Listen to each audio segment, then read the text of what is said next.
episode starts at the Smith house. It's a breezy autumn evening as Rick and Doof tinker with something.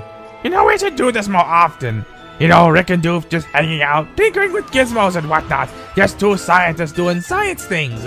Rick takes a drink from his flask. You know what? That's actually a pretty good idea. Just making crazy shit, going out, just us scientists doing science shit. Just then, Father shows up with drinks and snacks with him. Hey guys, what's up? We brought snacks.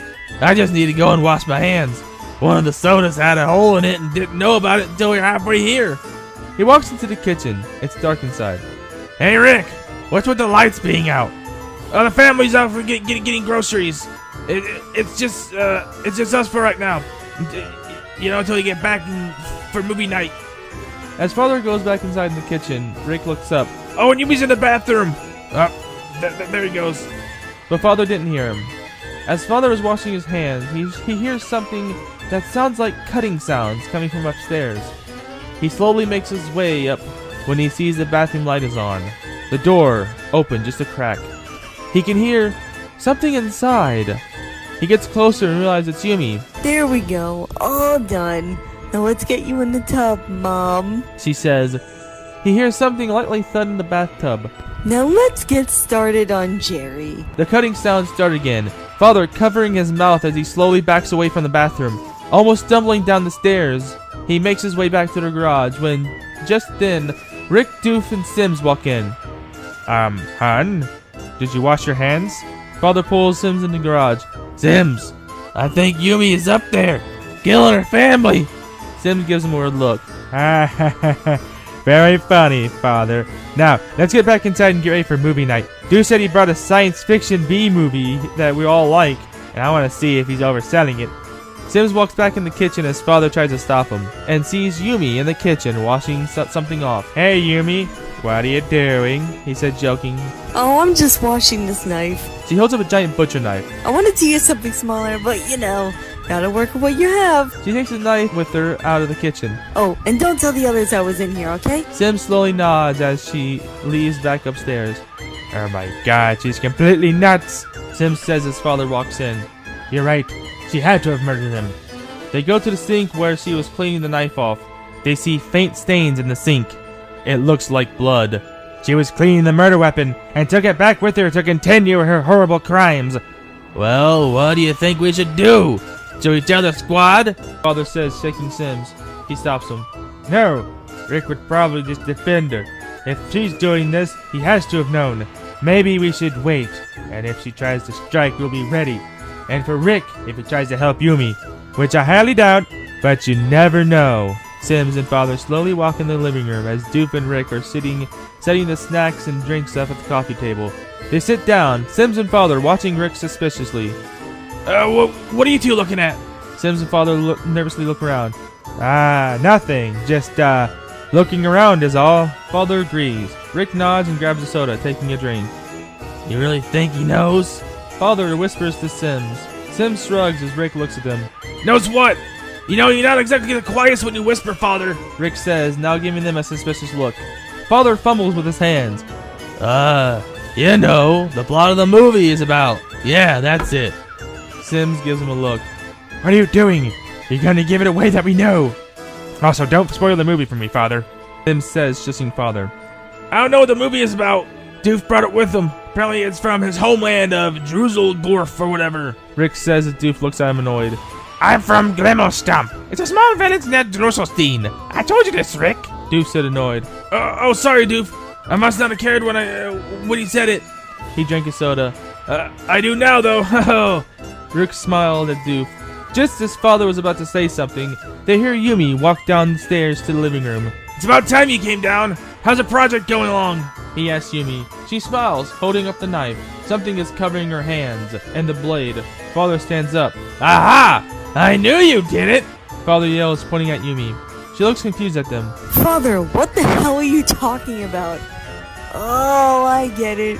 You were the one I heard while I was in the bathroom. Well, don't worry. I'm about to start on yours now. She says. Just then, Simeon stands up by Father. Over my dead body, you murderer! How dare you butcher your family and dissolve their bodies in the tub! Father looks at them before looking at Yumi. Oh my god, that's why you were in there? To dispose of the evidence? That's it. You're going to prison for the rest of your life. Sims, grab her. Just then, Rick stands between them and Yumi. Okay, we're stopping the shitty 90s cliche now. Computer, turn on lights. Lights turn on, showing Yumi, her hands and knife covered in pumpkin seeds. Wait, hold up. You guys thought I was killing my family? Oh yeah, my original Smith family was murdered and now I'm gonna kill the family that adopted me? Yeah, really smart detective work there, guys. She says, What was you doing with that knife and the cutting and the... Oh, you're coming along nicely. Let's get in the tub now. Father says as Yumi glares at them. I was carving pumpkins of the family and I was about to start on the squad when you two just had to be paranoid and ruin it.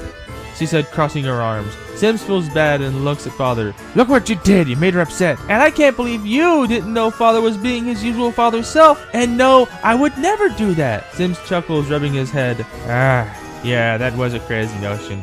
I can't believe I didn't see it then. I mean, we're sorry, right, Father? Father nods. Yeah, that was kind of dumb of us to think you would do something like that. Can you forgive us? Yumi thinks for a second. Of course I forgive you, goofs. She hugs Sims and Father. Just then the family come back. Hey guys, we're back. You didn't start the movie without us, did you? Beth said, laughing. The fam laugh as they get ready to watch the movie. Hey, what you got in this? Jerry said, reaching for a pan with a cover over it. He removed it and screamed. Inside was the head of Yumi Hoots. Everyone screams and freaks out when the head of Hoots turns to them. Happy Halloween! The Hoots head cackles. Amongst the screaming, Rick stops. Hey, wait a minute. He grabs the head and pulls up. Suddenly the rest of Hoots appears with a comedic sound. What the fuck are you doing, Hoots? He holds Hoots up. Gotcha! Rick sets Hoots down, mad, as everyone laughs. Wow, Hoots, you like it? Really got us. Oh, jeez. He almost gave me a heart attack, man. Morty said, holding his chest, laughing. Jerry was in a fetal position before getting up. I knew it was a prank the whole time, Jerry said, wiping his face.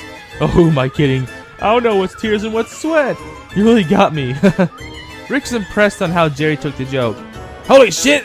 You really handle that a lot better than you usually do. He pats Jerry on the back. Well, with crazy shit like this going on, you kinda get used to it, he said, smiling.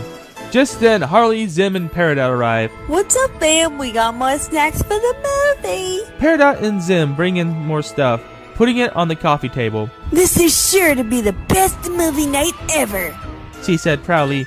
Let the night of watching movies begin! Zim says as everyone gets ready to watch the movie. Just as Rick is about to push start, Yumi looks around. Guys, where's Crocker? Everyone looks around. Oh shit, where is Crocker? I kinda feel bad I didn't realize he wasn't even here. The others agree. I wonder where he is. He'd never be late for movie night. Father says. I'm ashamed as a leader not to know where one of my own squad members is. He puts his hands on his face as Father comforts him. We must have been distracted by the whole thinking Yumi was a murderer crap to realize that Crocker wasn't here. He slaps his forehead in annoyance of himself. Wait. You two thought my daughter did what? Beth said. Just then, Rick tries to call Crocker. It's alright, guys. It's all cool. All we gotta do is just call Crocker. Let him know if he forgot about... Just then, someone answers the phone. Hello?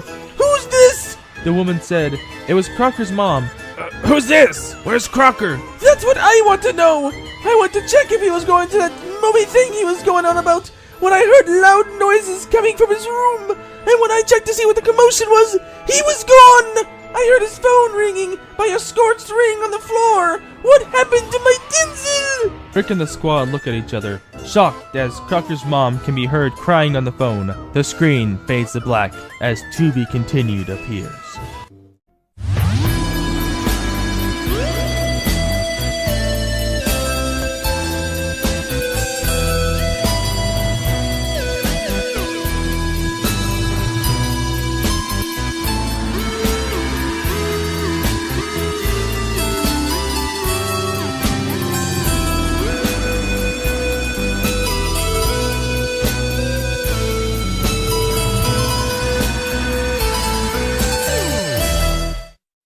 In an after-credit scene, it shows Crocker's room, the scorched ring that his mom was talking about by his bed.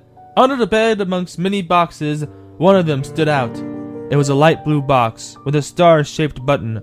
On the side was written, "If you're reading this, they came for me. I hope this takes me to fairy world.